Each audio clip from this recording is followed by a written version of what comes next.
दीर्घ दिन हेब चली बेआईन खनि खनन खैरा तहसिलदार खैरा आईआईसी बालेश्वर खनि विभाग बालेश्वर जिलापाल बालेश्वर एसपी केते टंका नहीं चुप बसी जाउछन्ति। जदि चुप बसी नाहंती ताहाले एते दिन धरी केमिति चली बेआईन खनि खनन कहा साहस रे प्रत्येक दिन ब्लास्टिंग करी माफिया माने खणिरु पत्थर लुट करुछन्ति। आमे कहूछु बालेश्वर जिला खैरा तहसिल अधीन सारिसुआ पहाड़ कथा।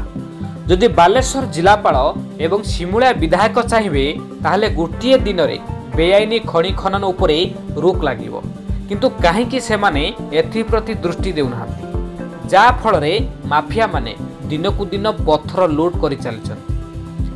खनि माफिया केते टंका चांदा देउछन्ति जा फल समस्ते जानी सुनी चुप बसी जाउछन्ति। केवल लुक देखाणिया केतेबेले खादान को जाई बाबा नौची प्रशासन हेले कौनसी गुरुत्वपूर्ण कार्यानुष्ठान नेउ नाही। गतकाली 50 नंबर खनि पाखरे एक ब्लास्टिंग करा जायतिला। आज नीलगिरी एसडीपीओ एवं खनि विभाग अधिकारी माने खैरा खनि रे पहुंचीथिले। किछि न पाई जेउ स्थान रे गतकाली ब्लास्टिंग करा जायतिला किछि पत्थर को नीलाम करिथिले। आ से नीलाम रे 50 नंबर खनिर सुपरवाइजर थिबा जड़े व्यक्ति नीलाम रे जीतिथिले। तेबेठी प्रश्न उठुची पूर्वर सला सुतुरा रे आसीथिले कि पुलिस और खनि विभाग।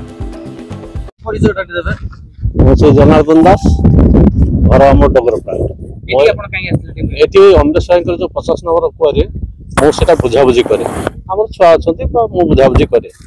तेल करी मु खबर पाइली काली रात रे ब्लास्टिंग हला पर से हम सुपरवाइजर रात रे फोन कला मो बालेश्वर रे थिली। मो ठीक अछि मु जाय काली कि तुम ते जाय कि देखो से आसी देखला ब्लास्टिंग कर दे केही नाहंती। तापर हम सकाल तो जगह जे करछु ए जगह को ये ब्लास्टिंग करछु बोली सीरिया बोली कि मु सुनिछि किंतु ताकू देखि नाही आ से सीरिया बोली कि मु जानछि से पता घर ये जब गवर्नमेंट बंद करছে सेप्टेम्बर 27 ना अक्टोबर 27 ना ना एबे तो हमर ब्लास्टिंग फास्टिंग नतला बंद थिला। हम सुपरवाइजर से पळी आइतला शुद्ध कामर होची ठाकुरमुंडा। आज ठाकुरमुंडा जाय जे ता सुजोग नै कि 4-5 दिन हला सेट रही गला तो से सुजोग रे सफाई करके कर दैछन ब्लास्टिंग कर। हम मालिक को जणैछु आ से तकर विभिन्न प्रशासन को जणैछथि आरएम को जणैछथि आ समस्त को जणैछथि। ये ब्लास्टिंग है जे मटेरियल अछि ना मटेरियल भी उठै नै मटेरियल पत्थर अछि। हां अछि पड़ी छै। आगे आपण कहउजने ब्लास्टिंग चालिनी किंतु ब्लास्टिंग होछि जोटा कि पत्थर सब ब्लास्टिंग होउनी बोली कहू नाही। ब्लास्टिंग होउछि किंतु राति रे समाने चोरी करिला होली ए करके राति रे ब्लास्टिंग करचंती होल करचंती ड्रिल करचंती जा।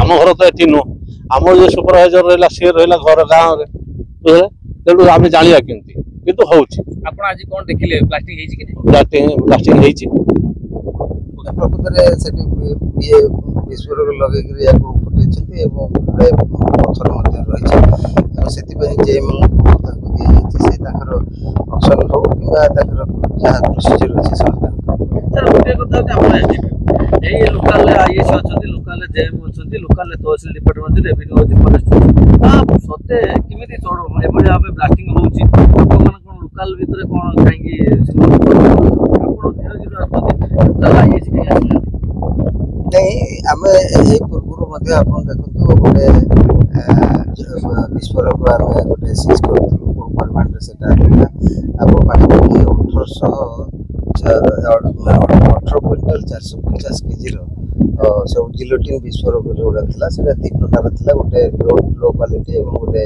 हाई क्वालिटी रो भी रहथिला। ता बाद रे जो कोडेक्स वायर गुडी जो तार पॉइंट सब व्यवहार करा जाउची सेतिरे प्राय 34 बंडल थिला जोतरे कि प्रत्येक बंडल को 1500 मीटर लखा सारा थिला। हमर सर स्पेसिफिक प्रश्न अछि एटी लोकल सब थाई के एबडा ब्लास्टिंग केमिति होछि आपण नीलगिरी लोकल से माने जो लोकल आईएस मध्ये ताको प्रतिष्ठा करूछन्ती जारी रहिछि जेतबेले ट्रांसपोर्टिंग समय रे जो